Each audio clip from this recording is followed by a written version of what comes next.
Hi, good morning po everyone. Kamusta po sa inyo lahat? At ito po yung ginawa ko po kahapon na molde po. Base po sa nakikita nyo guys. Kaya ako gumawa ng molde dahil yung mga patusok-tusok na po niyan, napakahirap po gawin po yan. At hindi po natin magugawa po ng mas maayos kung dito tayo magbubuhos sa kanyang stock. Kaya naisipan kong gumawa po ng molde. Kung ang gusto lang ni boss ay cloth, katulad po ng honeycomb or twill design, pwede po sanang gawin po yun. Pero ang gusto ni boss, forged carbon, kaya yun po naman po talaga ang masusunod. Kaya po napag-isip ko, gumawa po ako ng molde. Para sa ganon, makuha ko po yung pinakatamang detail po ng mga design. Katulad po ng mga ganyan, may mga patusok-tusok, tsaka lalo na po yung sa mga gilid-gilid. Dapat makuha po natin po yan ng perfect. Kailangan po natin ng karton, yung medyo makapal po at makinis. Katulad po niyan, pinagupit-gupit ko po yan. At yun po ang ilalagay ko sa gilid.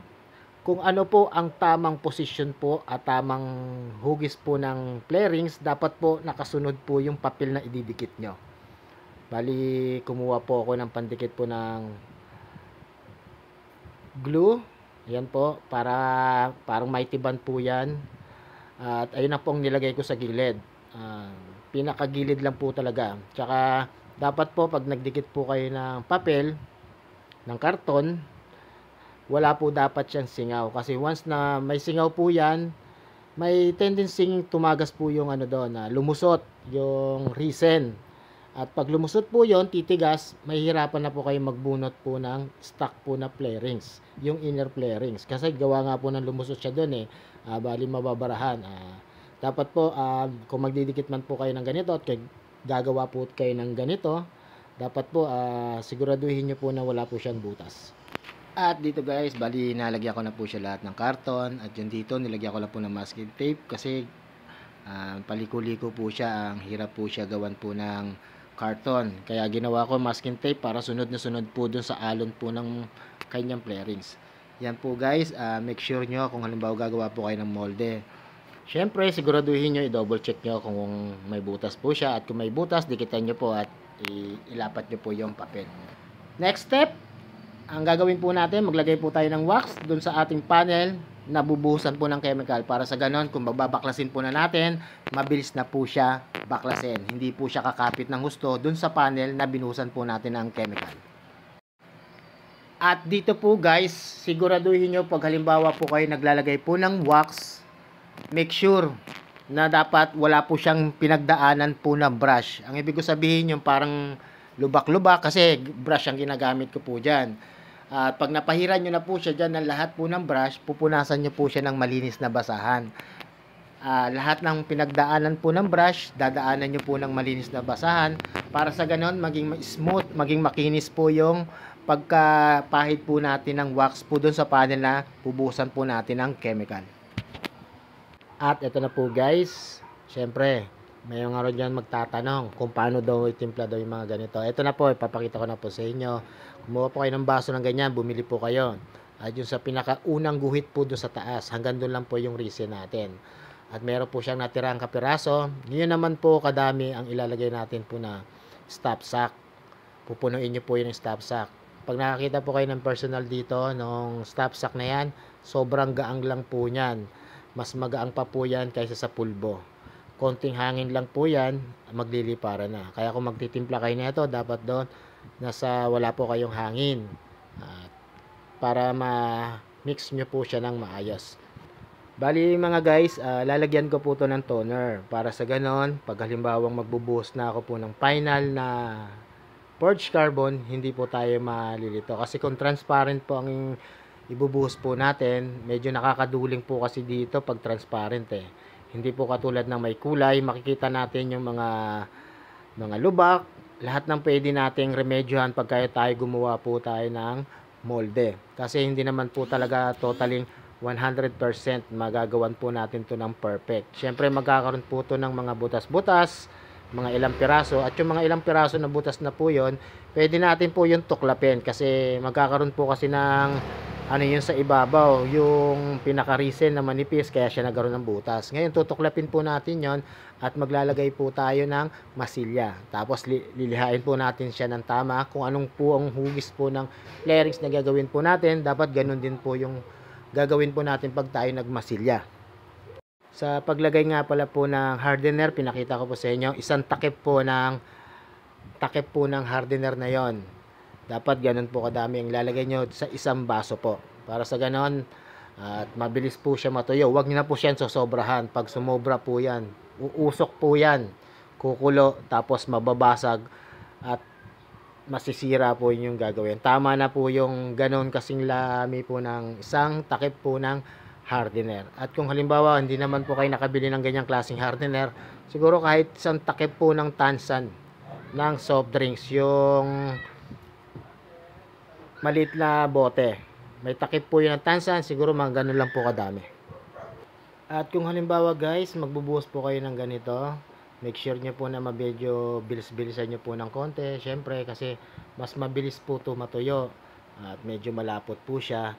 Ang purpose kasi po ng stop sack, para lumapot po siya at hindi siya mabilis lumawa. Yun po ang purpose nito, at para maging mas hard po yung bawat gilid po na bubuhusan nyo. Kasi pag hindi po kayo naglagay po ng stop sack at resin lang po, at pag halimbawa tinanggal nyo po siya, may tendency pong nababasag po yung resin na binuhos nyo. Hindi po katulad ng ganito na may stop sack, medyo kukunat po siya na matigas. Yun po ang purpose na itong stop sack na to. Kaya magandang gamitin din to sa mga may basag, mas lalo po siyang titibay.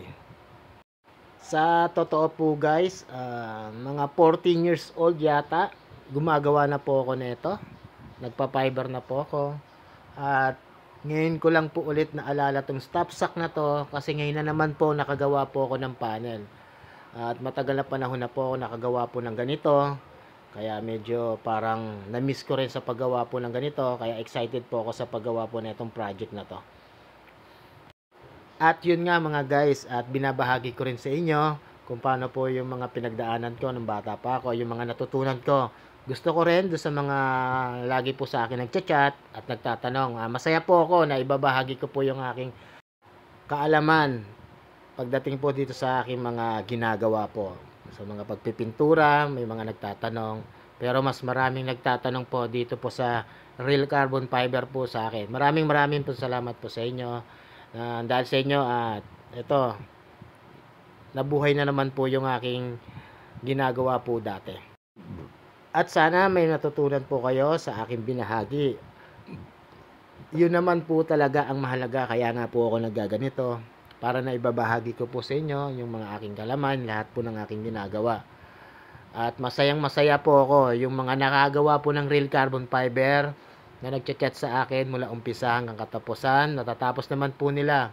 At yun, yung iba naman nagpo-post na rin, at yun, natutuwa ako dahil naturuan ko po sila. At yung mga gusto rin matuto, pwede nyo po ako i-through message. Pwede po kayong magtanong po sa akin kung halimbawang hindi nyo po alam, at sasagutin ko po. Basta alam ko lang po mga guys.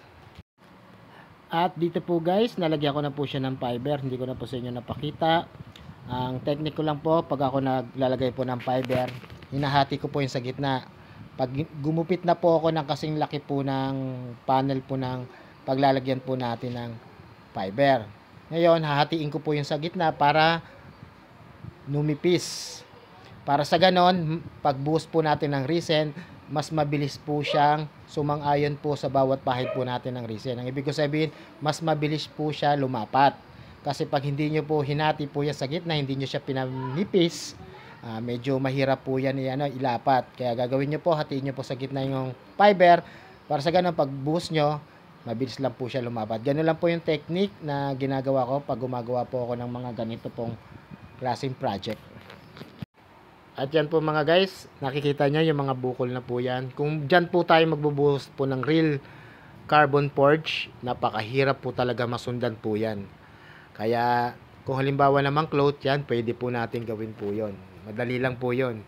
Pero ang kagustuhan po ni boss, forged carbon. Kaya po talagang gumawa po talaga ako ng molde. At ganito po guys, pinapakita ko po sa inyo kung paano po gumawa ng molde. Kasi pag nakagawa na po tayo ng molde, napakadali na lang po ng lahat.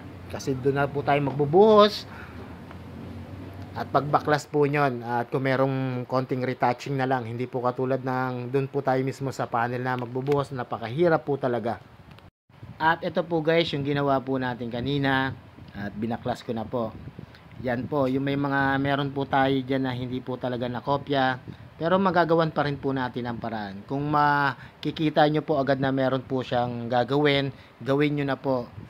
Para sa ganon, kung halimbawang magbubuhos tayo at pagbaklas po ng ating binuhusan, ay maging perfect. Kung sakali mang hindi maging perfect po at may konting retouching, hindi naman po ganun kahirap na yun, napakadali na lang po. Ayan po kasi yung pinakamahirap po dyan po guys dyan sa forged carbon na yan, yung mga gilid. At yung design po sa gitna, yung mga lubog-lubog na yan, yung may mga triangle na mahaba, na patulis, yan po yung mahirap sa forged carbon. Pasensya na po mga guys, dahil sa mahaba po yung video po natin, pero po pinakita ko lang po sa inyo step by step kung paano ko po ginawa po tong molde. At sana meron po kayo natutunan, at sana nagustuhan nyo po ang aking video. Abangan nyo na lang po ang kabuuan po at katapusan po ng molde na ginawa po natin para po sa real carbon fiber forged design. Kita kits! Bye bye!